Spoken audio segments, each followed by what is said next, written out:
Qui soulèvera le trophée de la Coupe UEFA U20 ce soir à Accra? La Côte d'Ivoire, avec son jeu collectif fluide, parviendra-t-elle à dompter l'impressionnante machine nigériane? Salut à tous les passionnés de football africain, bienvenue sur 100% Foot Afrique.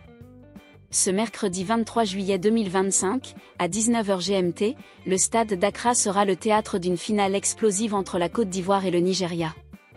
Restez avec nous jusqu'à la fin pour notre analyse complète de ce choc qui promet des étincelles. Sous la direction de l'entraîneur Younes Zerdouk, la Côte d'Ivoire aborde cette finale avec un parcours remarquable. Les Éléphantos juniors ont impressionné par leur discipline tactique et leur jeu collectif, notamment lors de leur victoire intense face au Ghana en demi-finale. Leur style repose sur des passes rapides, une créativité offensive et une solidarité défensive.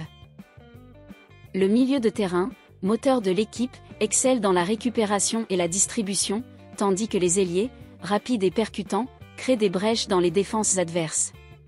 Zerdouk, pragmatique, a affiché sa confiance en conférence de presse. Nous n'avons pas peur, nous avons travaillé pour cela. Les joueurs sont motivés et déterminés. Cette mentalité de gagnant, couplée à une progression constante dans le tournoi, fait de la Côte d'Ivoire un sérieux prétendant au titre. Cependant, le sélectionneur insiste sur l'importance des conditions de jeu. J'espère que la pelouse sera en bon état et bien arrosée pour favoriser notre style.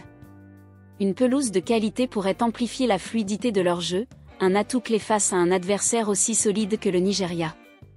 Le Nigeria, de son côté, arrive en finale avec un statut d'équipe invaincue et une réputation bien établie dans les compétitions africaines.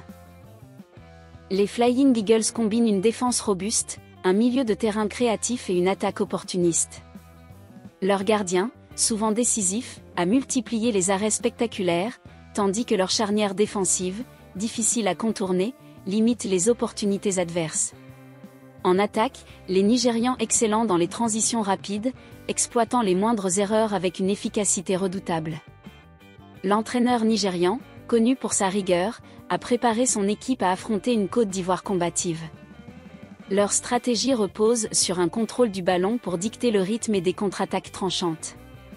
Avec des joueurs expérimentés, dont certains ont déjà brillé sur la scène internationale, le Nigeria vise non seulement le titre, mais aussi une démonstration de force pour consolider sa domination régionale.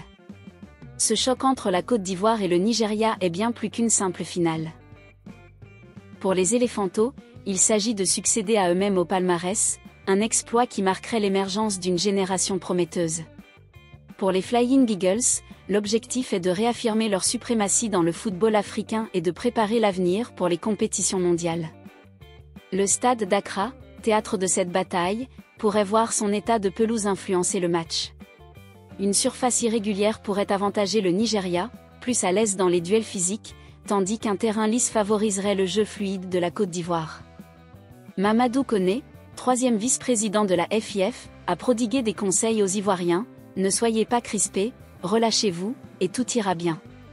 Cette gestion des émotions sera cruciale, tout comme l'efficacité offensive, car les occasions seront rares face à des défenses aussi solides. Pour la Côte d'Ivoire, la discipline tactique sera essentielle pour éviter les erreurs face à un Nigeria prompt à punir. Une concentration maximale sur 90 minutes, voire plus, sera nécessaire, tout comme une efficacité devant le but. Le Nigeria, lui, misera sur sa solidité défensive et sa capacité à exploiter les contres. La bataille au milieu de terrain, où les deux équipes excellentes, promet d'être intense, avec un impact direct sur le contrôle du match. Cette finale UEFA U20 est une vitrine pour les jeunes talents africains, avec des joueurs prêts à se faire remarquer sur la scène internationale. Quel que soit le vainqueur, ce match restera un moment fort du football régional. Sur 100% Foot Afrique, nous vous invitons à vibrer avec nous pour ce duel épique. Qui l'emportera, les Éléphantos ou les Flying Eagles? Restez jusqu'à la fin pour notre analyse détaillée et partagez vos pronostics en commentaire.